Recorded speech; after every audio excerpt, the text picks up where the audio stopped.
Welcome everyone to another Crypto Sunday night. I'm excited to be with you guys. I think Bitcoin's making a bit of a move up. We're seeing a lot of noise in the market. So I think let's have a chat. Smokey, how are you doing? Good and solid, man. Can't complain.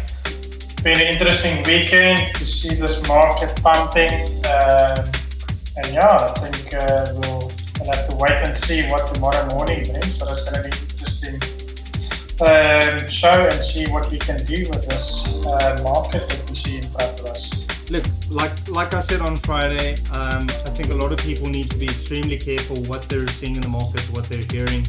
I think the big thing we can kind of nail down right now is the institutions are playing a game right now, and I think anyone will look for a reason to push the price up as well as pushing the price down. So the one thing I just want to touch on tonight that's quite interesting, and the report came out that some of the people that actually make these laws, that some of these senators, Capitol Hill's actually launched a report where they said that more and more people from Congress are starting to invest in private equity, in securities which are either private equity or crypto. And some of these private equities are even in venture capitalist firms that invest directly into crypto and these startups. So even though they're in the public saying that they're not a fan, that they have to legislation and these kind of things, in their personal capacity, they're starting to turn. They're starting to see the favors of it. Perhaps they're testing it in themselves, but we can see that there is a change coming, and then more and more on a personal capacity, Congress people are starting to invest in crypto. So it's interesting that on the one hand side they'll keep flooding this news, but I guess people will be people. Just by speaking positively in the news doesn't necessarily mean it'll go up either. So I think let's take a look at the charts. I think Bitcoin's been going up, it's been moving up, but like I said on Friday, and I think you agree with me, this is not all the way up. Yeah, I definitely don't see that happening right now. Like we've spoken about, the $43,500 level. Now, if we just look at sort of past price action as Bitcoin came down in this move, right, we could see that the price movement was sort of steadily down, and then we had this little push up, but then shortly after a slight push up, we see a move down. So that is quite important for us to have a look at it. So if we look at this formation here, we can see price push down. We had a slight push up. We didn't break any sort of clear structures, and then we saw a continuation down. We saw price continue further down as it moved up, and then what did we see? We saw a push down. Now we can see that again from this leg down, we saw another push up, and then what happened? It gradually pushed down, and now we find ourselves in this push up. Now again, we have not seen any clear intent for the market to push up just yet. We had on the weekly, we had clear support that was broken, if you want to call it support, but a clear demand zone. We saw this consolidation, this box here. So we saw this demand, this is the lower one, but this was the previous one that we actually looked at. And we saw that this previous demand of this consolidation did not hold, and price came, and now we're sitting in this big consolidation here. Now, what we need to see from this level, if this level is true or this consolidation is true, we want to see price showing us a move of intent that it breaks above the 43, comes back, hopefully closes on the daily, ideally at the first price, where we can then expect the bullish order flow to continue to the upside. Now, until that moment, I'm not in the market personally. I am waiting, sitting on my hands, as they would say, to see what the market is doing. Because there is a nice probability that we can, break below this range that we've marked out previously, and then for price to push down into lower levels. Well, so let's actually call it. Do you think Bitcoin is heading for a pump, or is Bitcoin going for a massive dump? Well, if I look at the weekend stuff, and I've been watching it closely since Friday night, if because remember, everyone talks about futures expiring and all this, so in theory, we should have seen a nice correction on the Friday, which was the 28th. And then if we didn't see a nice drop on the Friday, we would have seen it on the Saturday. So now, looking at sort of lower time frames and looking at these actual levels, and looking at what the sort of corrective or the pullbacks was, we can see that on the 28th, that's the previous morning, so the evening of the 28th. So let's say that's almost midnight. So we can see that push down was only, call it 1.45%. So it was only almost 1.5% off. It wasn't a major, pullback. Not enough to spike, any panic or stuff. And we can see that price was just sort of ranging sideways. If we look at this, so we could just see this massive consolidation that we formed here throughout up until the 29th, which was obviously yesterday and Saturday. So we could just see price sort of ranging within this range and not really doing anything. We saw a spike up, faking a breakout and then coming down to grab all this liquidity in that before seeing an actual move to the upside. Now again, on Sunday we saw, on Saturday, I keep forgetting it's Sunday now, but we saw a much better retracement. We saw almost a 2.5% pullback versus almost a 1.5% pullback on the Sunday, which was a little bit better, but it's nothing to be excited about. It's well within Bitcoin's range for a pullback. And then we saw this move up, and now we're seeing this, sort of tapering down, forming a bit of a wedge here, which from a retail perspective, some people might say we're getting ready for a breakout. But again, looking at high time frames, I'm not seeing, that just yet. What we can see is price, push up a little bit higher before we see a push down to complete the correction, because I think there's still a much needed correction that needs to happen. There's no news that I personally see that's creating any hype. Everyone's sort of waiting around, so there's nothing from my side. I don't know if you are seeing anything from your side, from a news perspective or fundamentals perspective, that would indicate that this is going up, but from a pure price action point of view, there's no indication that we are just going up. Just because we see a couple of, bullish candles doesn't mean this thing is bullish. No, I agree with you, and I think like I've been saying the last 3 weeks, there is no money. I think the bull's overinflated right now. If one of the big shockers that I think people can take as a very practical example is car prices. The cars are more expensive than they've ever been, and this is really, really not good. So if you're taking it hyperinflation just all around the world, there's no money to do a bull run to 100,000, and there's so much money in the wrong places. You've got millions and millions of dollars in NFTs and in hype projects that are purely there to pump and dump. And we need that money to be taken out of the system, being controlled by the banks, so that the banks can put it into the right projects so that the ecosystem can grow. Until that happens, I'm not going to be bullish on Bitcoin. Right now, I'm expecting money to flush out. I'm expecting a lot of projects to crash, a lot of NFT projects that are overhyped to crash, because it's good. We need that. We really, really do need that for that 100-day run to happen. So if we start seeing that happening, if we start seeing this major crash coming down, that's the sign to start getting ready, to start getting the capital ready to start buying in, because it is going to happen.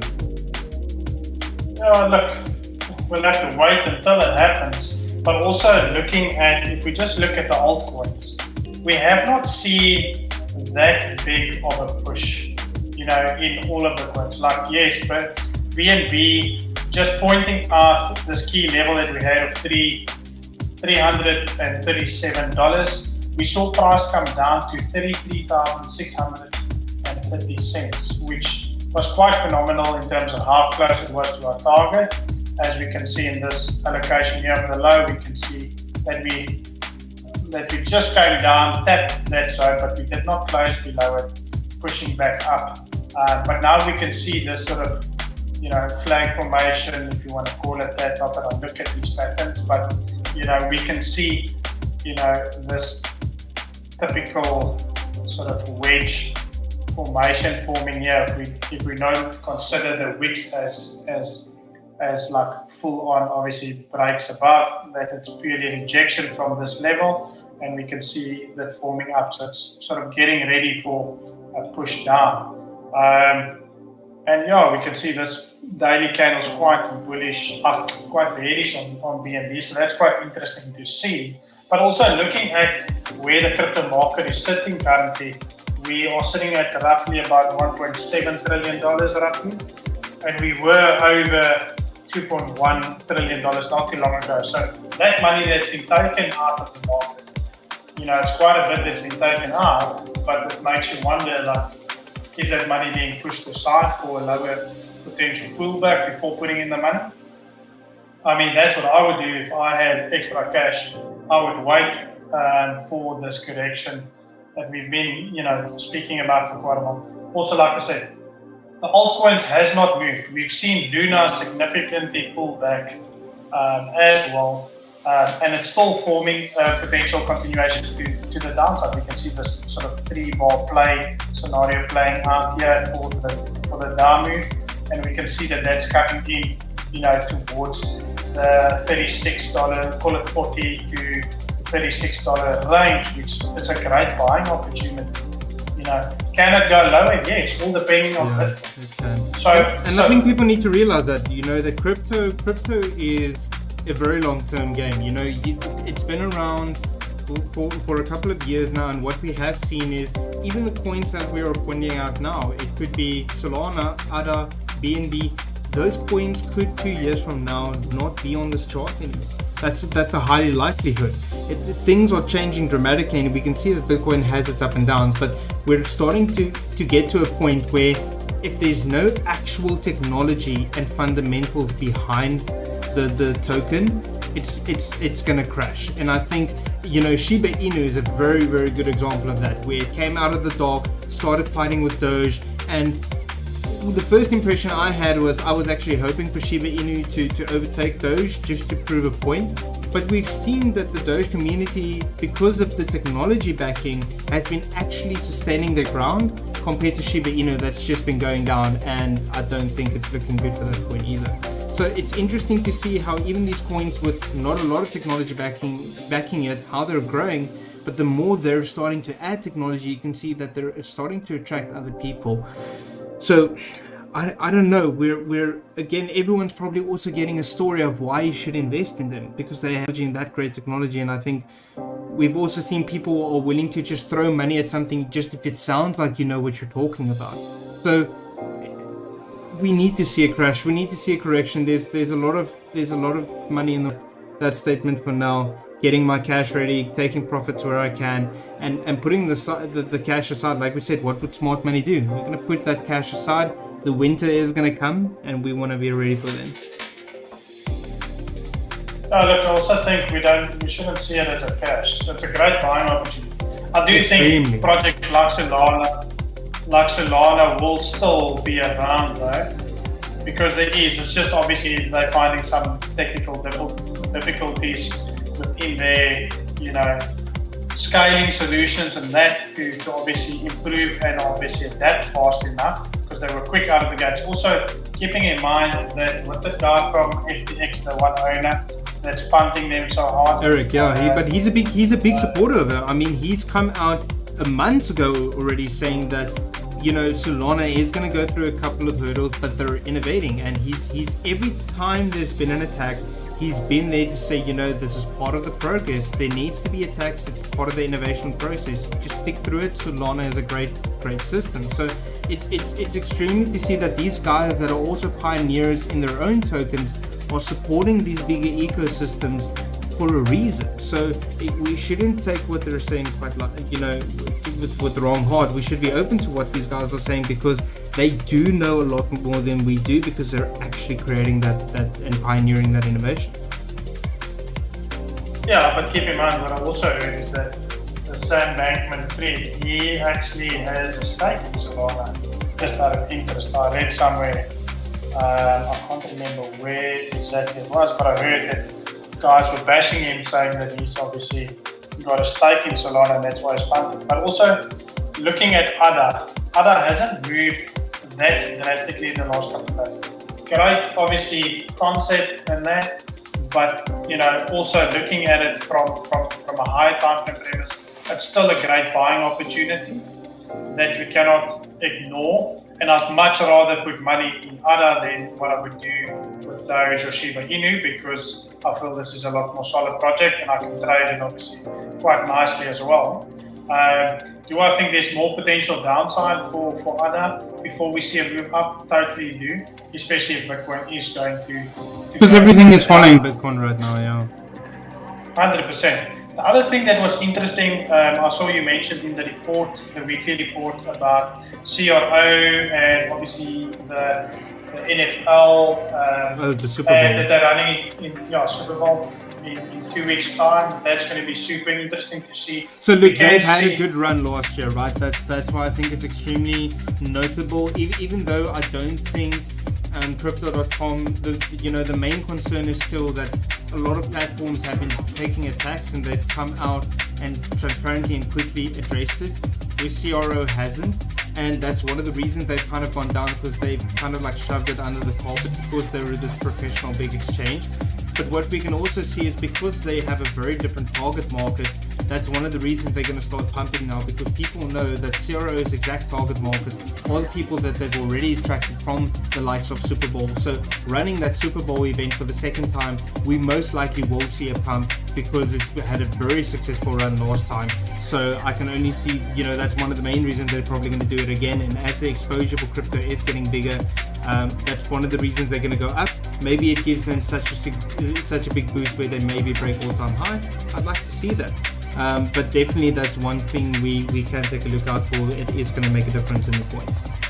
Well, I also think, like talking about CRO, it still has to show us intent that it wants to move up. Keeping in mind that they are marketing super aggressively, especially in the American market.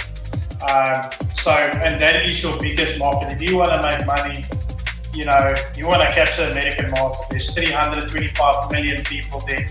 Majority of them are consumers. And that's why your Amazons and your Wishes and these sites do really well, because the American market is consumers. They like to just buy any shit, to be honest. Sorry for the French, but they just like buying anything. So if you've got something and you market it right in that market, you're bound to make a killing. But moving on from this and talking about something else is look at Matic. That was big news with Matic, with that head in YouTube that works for Google. Was moving over to the Matic Studios. I've seen that. I'm excited to see what's going to come from that. That there's definitely going to be some changes in the ecosystem on that side, especially from an NFT and gaming space. So what I also saw that was quite interesting, talking about, it's Ryan Watt, eh? Yeah. So what I also saw that was quite interesting is they want to try and go mobile gaming only, which is quite specific. And also they are talking about registered logged gamers of 250 million a day, which is massive. That's a massive, massive market. And that's why the gaming market and all these guys are jumping on that bandwagon to fight and see who can sort of secure their place in that. So that is really interesting to see from Matic, and I think Matic's going to do really well. Just looking at the chart. Just remember, right? So I think Candy Crush is one of the games that's shown us that any new game coming to the mobile space has a higher chance of actually becoming successful. So I think for them focusing on the mobile space just to get the traction going, but also at a cost-effective manner, it's very good move from these guys. I'm quite excited to see the things they're going to develop. Another thing that I saw the other day that I used to play back in the day was on a site called Miniclip. And I started seeing that resurface now. And I'm wondering if they are not making a move into this space, which would be quite an interesting thing, because you had all those sort of low budget fun games that you would play in the computer class at school, which was quite cool. But that company, I mean, I haven't seen them around for years. The other day they started popping up again. and I wouldn't be surprised if they're also getting into the space. But just looking at, because they were quite big in this space, and looking at where this whole thing is going, that might be a really good, thing going into this mobile gaming format. But looking at the chart, for example, we still need to see this push above the $1.87 ideally. But for me, that would be sort of the first sign of strength, first sort of indication of a potential bullish continuation or expected order flow. And then ideally I want to see something around these levels, starting to show a continuation to the upside. But I'm going to keep these levels still here, because we can see how well they've lasted and reacted, and we can see this week coming down all the way to $1.30, but not closing below the $1.40, showing that this is a key sort of range of interest. So we need to see what's going to happen, in the next week for these cryptos. Bitcoin, again, I wouldn't be surprised if we see a bit of a drop tomorrow morning. We might see a last little push up to about 11 o'clock this evening, and then start tapering down. And then if we are able to break these most recent lows, then we can expect sort of a continuation to the downside. So let's see what we can see there. I think that's it for me for tonight. Hopefully Smile's back next week, and then we can have some more analysis and chats on that. Stoney, is there anything you want to add to that, or is that for tonight? No, I think that's it. Like I said in the beginning, we're in a very bearish market right now. Just be very safe. I think if you can, play very careful with the portfolio, wait for the news to come out that we're going to start seeing this, this big swing that's going to come. We're expecting the markets to still go down. So even if it does go above that 44K level right now, I don't expect it to hold. So I think that's it for now. Until next week, guys, stay safe and enjoy. Cheers, smokes. So, chat later.